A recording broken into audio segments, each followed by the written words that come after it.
hell is that beeping? Even when it didn't. Well, that's what it is. And didn't I just put batteries in that? Oh, well, I guess I've lost track of time. I guess it's time to put new batteries in the UPS. What is up, ladies and gentlebots? I am Dylan, the Technigiz guy, and if you saw the opening intro, my UPS battery died. It's been about 3 years since I replaced it, so I bought a bunch of batteries. We're gonna go replace it. This video is gonna be probably shorter than most, and also a little more boring than most. So yeah, no fancy screen stuff today, no programming, no radio stuff. We're gonna go to the server rack, pull the battery tray out, and I'm gonna replace all 10 batteries that are in there because I live in Pennsylvania and we've had nothing but rain and storms for like the last 2 months. So I would like my server rack to have reliable battery backup and surge protection. Okay, so we're over here at the rack, and remember how I mentioned those storms that are coming in? Yeah, there's one coming in right now. So I'm going to try to do this rather quickly before, the storm comes and I'm not able to do this. Let me grab something to sit on. All right. Ooh. So pull the front cover off of the UPS. Gonna unscrew these two little screws. They're just finger screws, so they're not going to be too tight. This front bracket will come off. And then we're going to just pull this. There's a string here to pull the power cable out. And there's a metal handle here to pull the tray out. So pull that out. It should be noticed that this weighs 50 pounds on its own. There are 10 lead acid batteries in here. At some point, I will probably convert this UPS to lithium ion.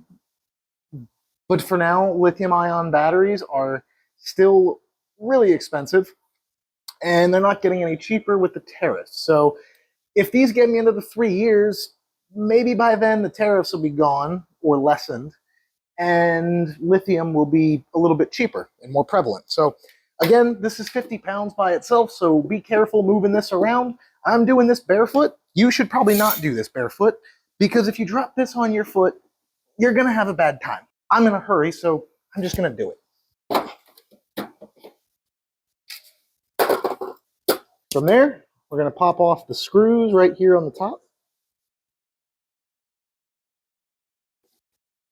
All right, so there are 3 screws on the top, and there are 2 on the side of this big panel. I should also note that these batteries are wired in series, which means that this battery has a voltage potential of about 110 volt DC. 110 volt, it's not super high as far as DC voltage goes, but advise some caution when working with this, because these batteries, while they might not have a whole lot of life left in them, they do still have some life. So it's very possible that if you short one of these out, you're going to have a really bad time. All right. So once you have all the screws out, top cover just kind of hinges off like this. And we'll rotate this. Ow. Okay, so we have the batteries here. I'm going to pull this plastic piece out, pull this other plastic piece out, and I'm just going to start pulling the batteries out.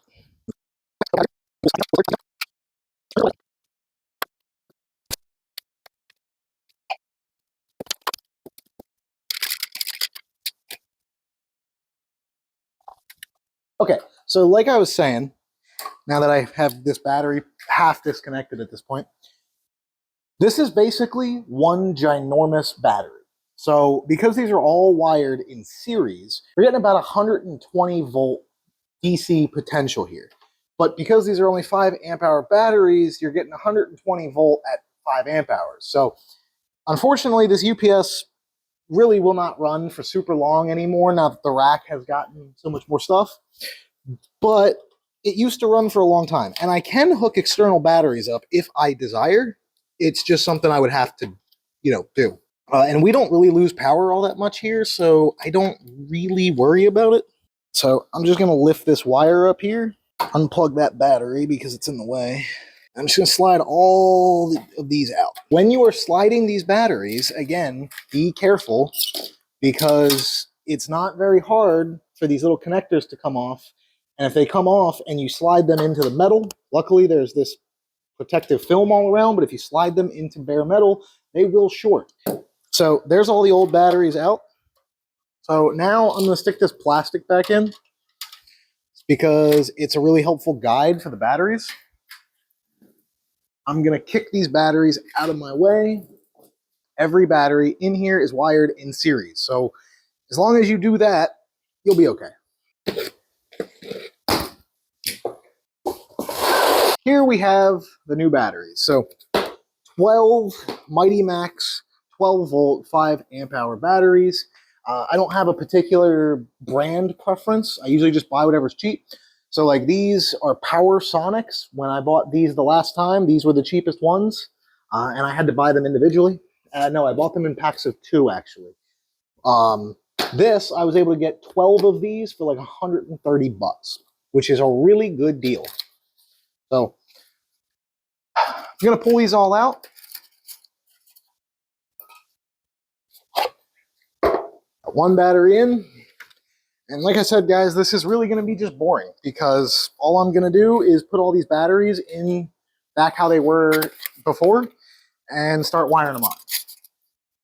Be ready if you have to do this. Like if you have one of these APC server rack UPSs or really any of these UPSs that work like this, if you order these batteries, they always come individually wrapped like this, and it makes a lot of trash because there's the box, then there's their warranty sticker, then there's the 2 little plastic tabs. It makes a good bit of trash, so just be ready for that. The other thing I will point out is you should absolutely make sure that you recycle the dead batteries if you do this. Lead acid batteries do not go in the trash. Lithium batteries also do not go in the trash. If you do something like this, whether you're going to lead acid and just replacing it like I am, or you're going lithium, please properly dispose of the batteries. There are plenty of places to take the batteries where they will recycle them properly and they will get turned into hopefully new batteries. Please do not throw batteries in the landfill because it's bad for the planet. If it looks like I'm getting slowly more rushed, it's because I can now hear the thunder outside and all of my servers are still running. So if we get any kind of flicker right now, the whole rack is going down. And I'm already having issues with one of the drives in Proxmox. The last thing I would like to do right now is increase that. So I'm going to bring this red wire over here. And this red wire is the main positive. So it's going to go to this battery here. So I put that on the red. I'm going to get a bunch of these little tiny jumpers that came on the batteries. And we're going to start putting them on. So if you don't know how to wire batteries in series, you're going to go positive to negative, positive to negative. Wiring them in parallel would be if you took the positives of all the batteries and all the negatives and wired them together. In this case, you're basically going in one battery, out the other. In one, out the other. Wiring in series gives you double the voltage, or in this case, 10 times the voltage, since we have 10 batteries. Wiring in parallel will give you the same voltage of one battery, but it will give you all of the capacity of however many batteries you have. And then one battery is going to go on the edge here. So especially once you start coming around and like curving these batteries and changing their orientations, make sure you are wiring this up the correct way. Because if you don't wire this up properly, it could explode. And that's not a joke. Do something like this. Okay, we really need to go faster here. The storm is ever approaching. It's getting loud, actually. And I really do not want the server rack to go down harshly like that. I don't think this is right. Should have taken a picture of that. I want to reiterate, as we get closer and closer to the end of this battery pack, so as much as I'm trying to rush through this, I would like to remind you guys that we are in fact dealing with a very high capacity battery at the moment. So I'm going to hook this battery up, and this one's going to get hooked to the negative here, because I need to figure out how I'm going to route this.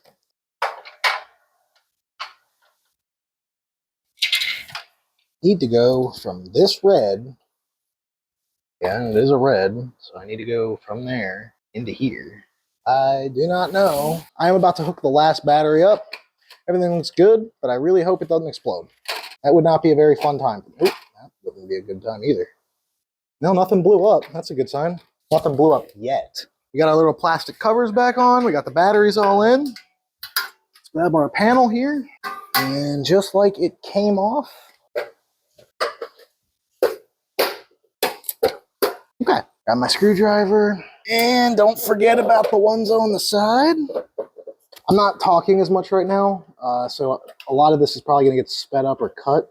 Again, there's literally a massive thunderstorm right outside my house right now, so I am trying to get this done. Those did not go in the hole. The battery is put back together. We're going to pick it up and get it slidden into the actual UPS here. It goes in with the label up. Get it lined up there. Stop moving.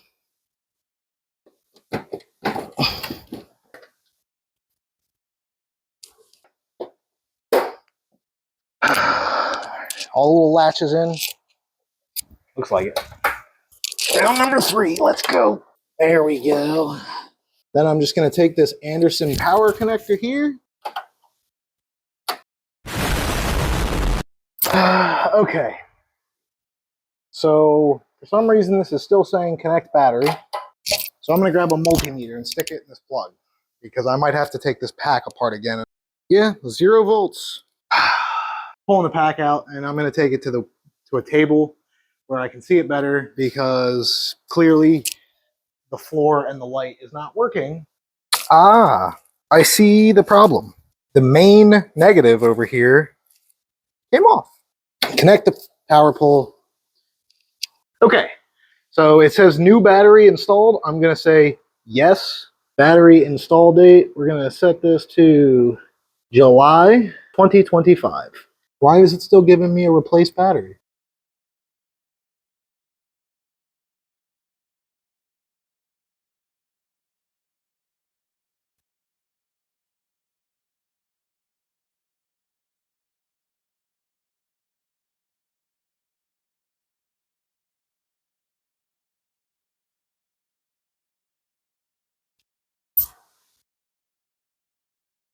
So once you put the battery in, it'll ask you, at least this smart APC UPS will, it'll ask you if you want to put a new battery in. It should clear the warning away, but if it doesn't clear the warning away, just jump into the settings and tell the UPS to do a test.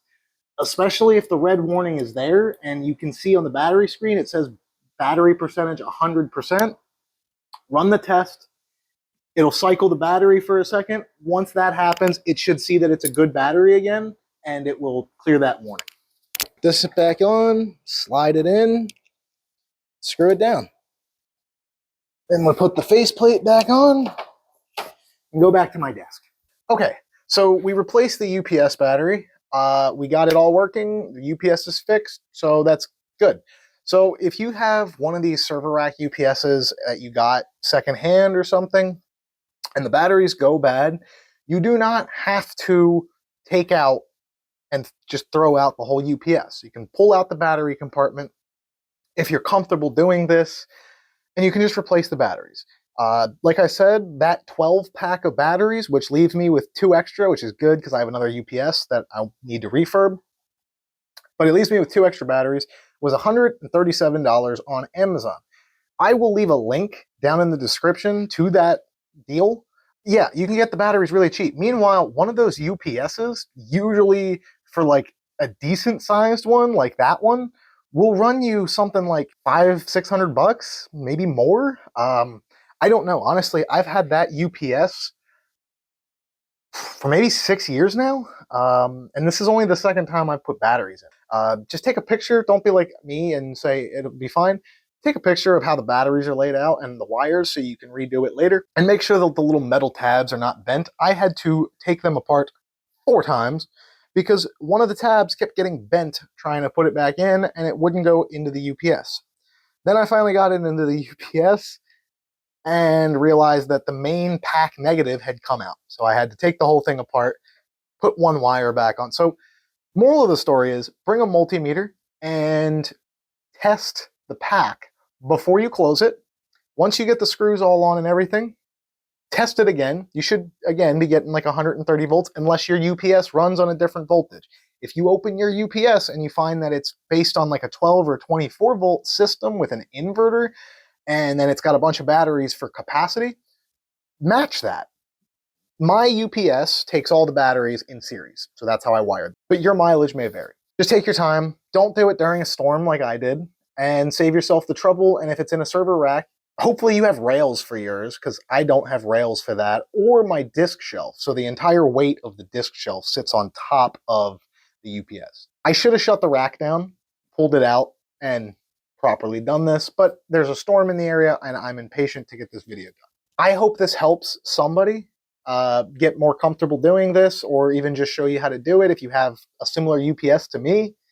I know this isn't a super entertaining video to watch, but it was something that I needed to do, and it's something that a lot of people don't know you can do. I hope you guys enjoyed this video. If you did, please leave a like. If you're new to the channel, please subscribe if you like what you see.